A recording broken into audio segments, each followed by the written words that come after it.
साहू समाज के सम्मेलन में शामिल होने पहुंचे कैलाश विजयवर्गीय ने कहा कि मोदी आज देश ही नहीं दुनिया के नेता हैं। दुनिया के सबसे ताकतवर नेता है मोदी।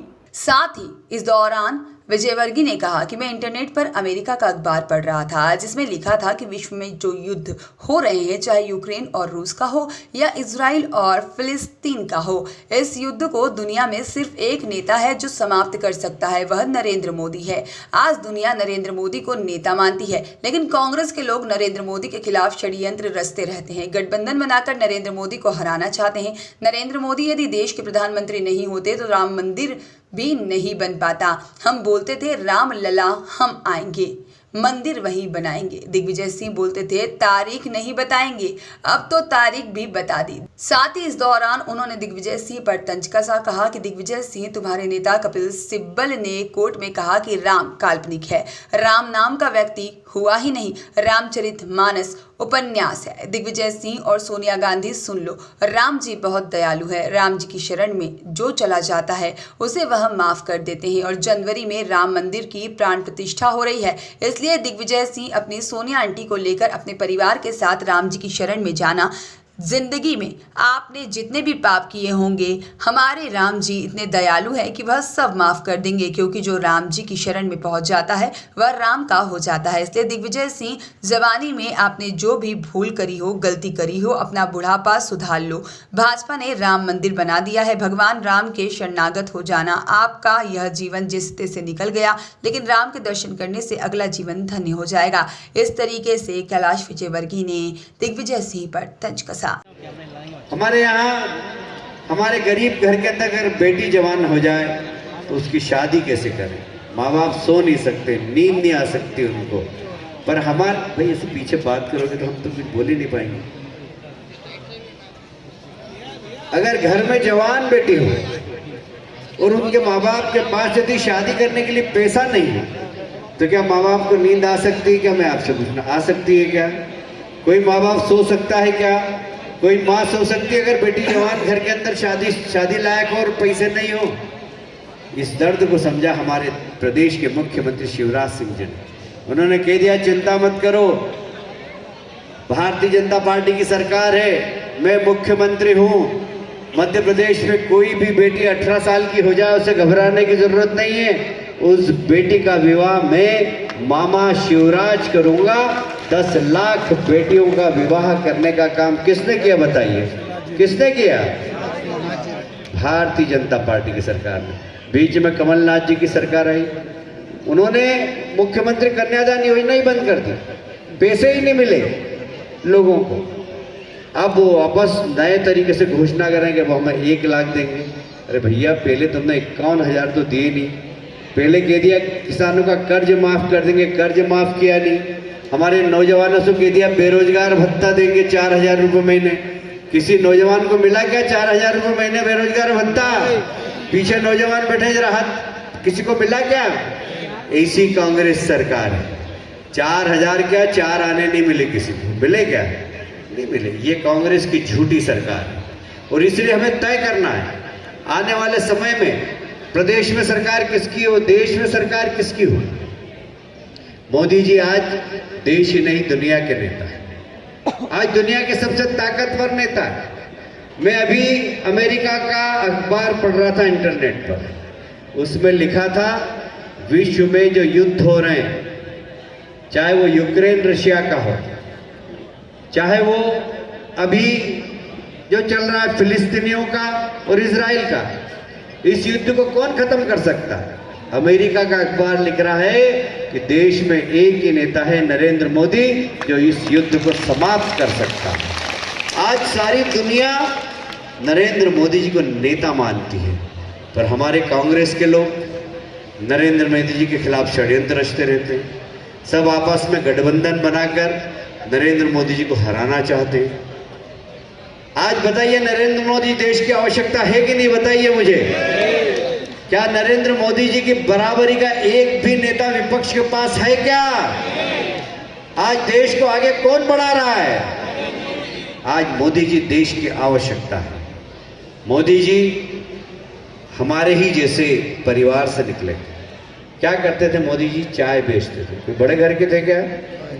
चाय बेचते थे। एक चाय वाला व्यक्ति आज देश का प्रधानमंत्री बन गया, इसलिए गरीब के दर्द को समझता है।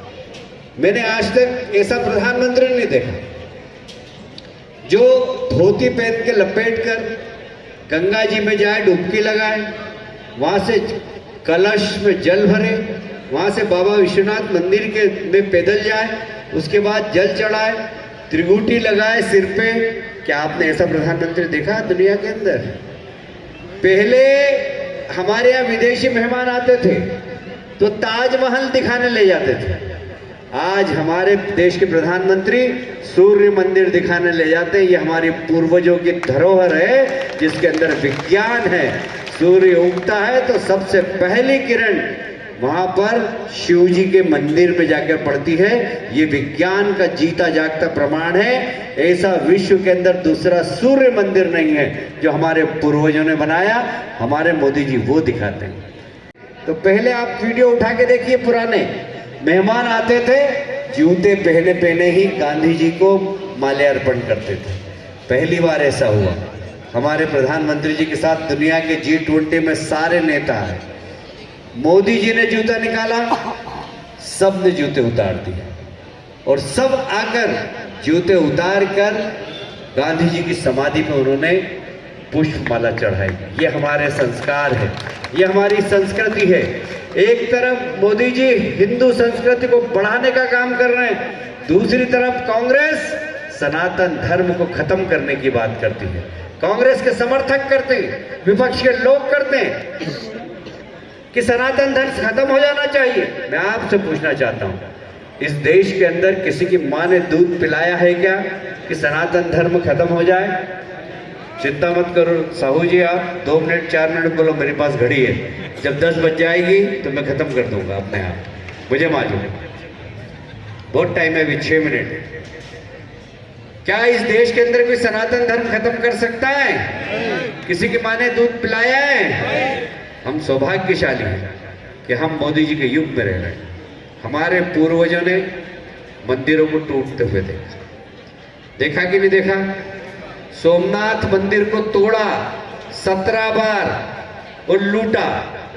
राम जन्मभूमि के मंदिर को तोड़ा, कृष्ण जन्म मंदिर को तोड़ा। 1000 से ज्यादा मंदिर तोड़े गए देश भर में।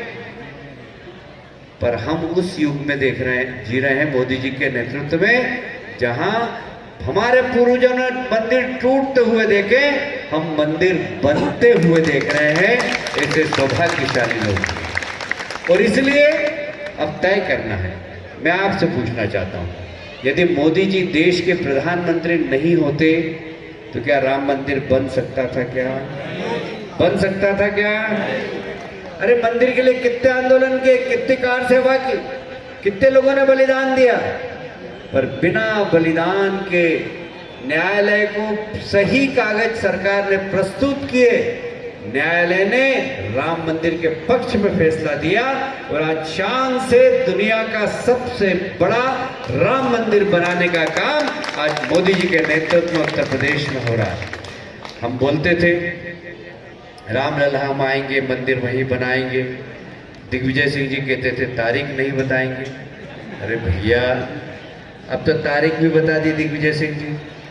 तुम्हारे वकील कपिल सिब्बल ने, कांग्रेस के नेता ने कोर्ट में कहा कि राम काल्पनिक व्यक्ति है, राम नाम का व्यक्ति हुआ ही नहीं, रामचरितमानस उपन्यास है। मैं आपसे पूछना चाहता हूं, क्या भगवान राम काल्पनिक व्यक्ति हैं? हमारी भगवान राम के प्रति श्रद्धा है कि नहीं बताइए? हमारी हनुमान जी के प्रति श्रद्धा है कि नहीं बताइए? जोर से बोलिए जय जय श्री राम। राम हमारे आराध्य है, हनुमान हमारे आराध्य हैं। रामचरितमानस हमारे समाज को मार्गदर्शन देती है कि पिता कैसा होना चाहिए, पुत्र कैसा होना चाहिए, भाभी कैसे होना चाहिए। ये पूरे सामाजिक परिवेश को मार्गदर्शन देने का काम रामचरितमानस करती है, जो कि मर्यादा का पाठ पढ़ाती है। वो रामचरितमानस को बोलते हैं उपन्यास है। अरे भाई दिग्विजय सिंह जी और सोनिया जी सुन लो, राम जी बहुत दयालु हैं, राम जी करुणा निधान है, राम जी की शरण में जो चले जाता है उसको माफ कर देते हैं। और इसलिए जनवरी में राम मंदिर की प्राण प्रतिष्ठा हो रही है। दिग्विजय सिंह जी, आप अपनी सोनिया आंटी को लेकर अपने परिवार के साथ जाना वहां पर राम जी की शरण में। जिंदगी में जितने पाप किए आपने, हमारे राम जी इतने दयालु हैं कि सब माफ कर देंगे, क्योंकि जो राम जी की शरण में पहुंच जाता है वो राम जी का हो जाता है। इसलिए दिग्विजय सिंह जी, जवानी में आपने जो भी भूल करी हो, गलती करी हो, अपना बुढ़ापा सुधार लो। भारतीय जनता पार्टी ने राम मंदिर बना दिया है, अपनी सोनिया आंटी को भी ले जाओ और भगवान राम के शरणागत कर देना। तुम्हारा ये जीवन तो जैसा निकला निकला, पर अगला जीवन भी धन्य हो जाएगा, ये हम दावे से कहते हैं। मैं आपको सिर्फ